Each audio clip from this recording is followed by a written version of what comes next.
Et bonjour à toutes et bonjour à tous, c'est Estelle du blog mamannature.fr.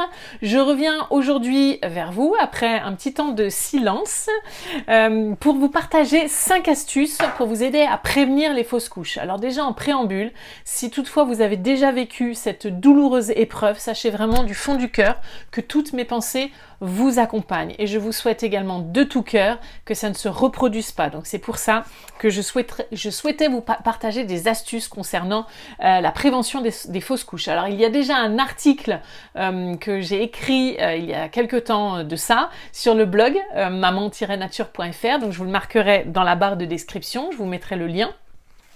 Mais voilà, donc aujourd'hui on va évoquer 5 astuces complémentaires par rapport à cette prévention des fausses couches.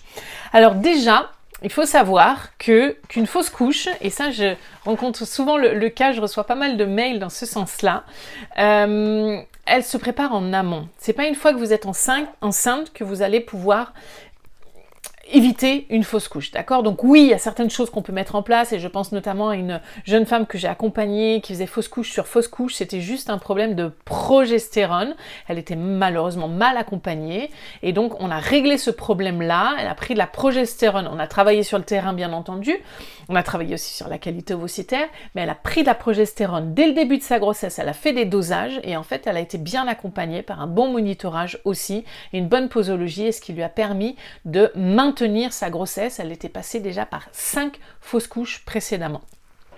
Donc voilà, donc du coup, en dehors de ces quelques cas de figure-là, il est difficile de prévenir une fausse couche quand on est déjà enceinte, d'accord? C'est pourquoi il faut travailler en amont. Et là, je vous recommande vraiment, si vous avez vécu cette épreuve-là, de vous donner du temps. Déjà du temps pour faire le deuil de cette fausse couche, le temps pour revenir à vous, vous materner, vous ressourcer. C'est fondamental.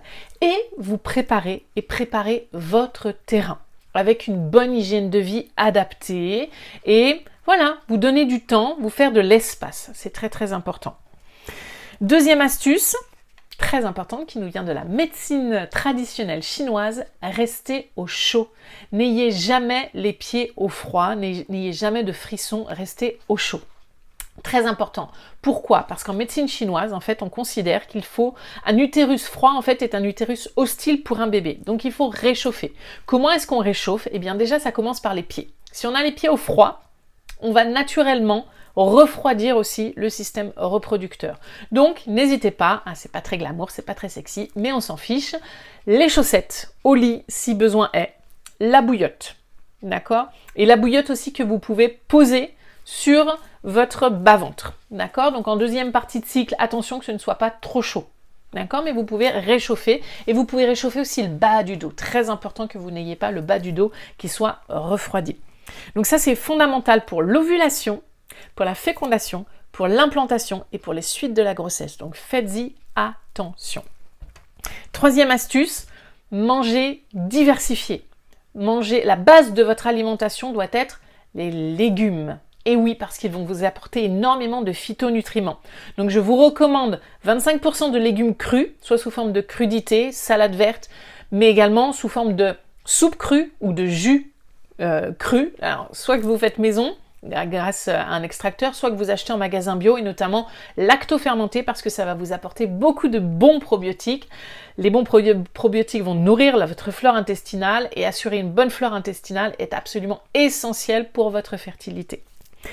Donc voilà, donc 25% de crus, 75% de légumes cuits à tous les repas. En tout cas, aux 2 repas principaux. Et si vous pouvez même en manger le matin, formidable. Au moins, boire un jus de légumes le matin, génial. D'accord?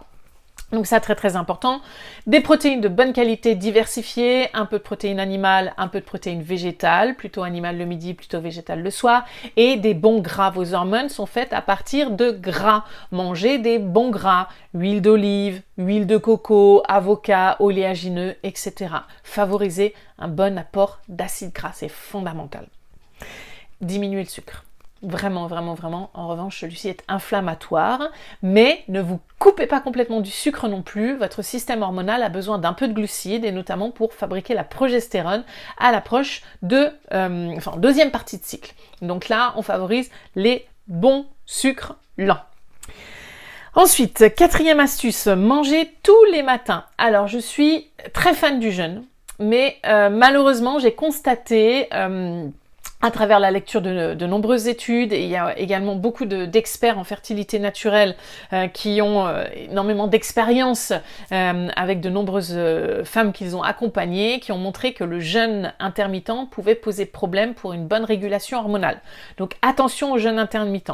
Le jeûne, on va dire, plus séquentiel, donc par exemple une journée par semaine, si vous voulez faire du jeûne intermittent ou un jeûne de 24 heures, ou alors si vous faites 3 jours dans le mois, par exemple, ou alors si vous faites une semaine au printemps, une semaine à l'automne, ou une semaine par an, c'est déjà formidable.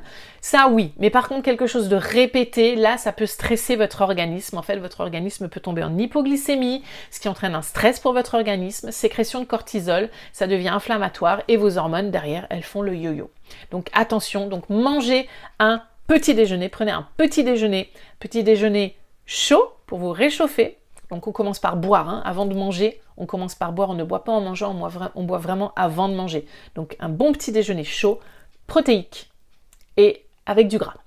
On évite impérativement le sucre. Et cinquième astuce que je vous évoquerai aujourd'hui dans cette vidéo, que je souhaite courte pour qu'elle soit la plus impactante possible, c'est de consulter un ostéopathe, puisqu'il peut y avoir des troubles au niveau physique, au niveau de la morphologie, du positionnement de votre appareil reproducteur, et ça, ce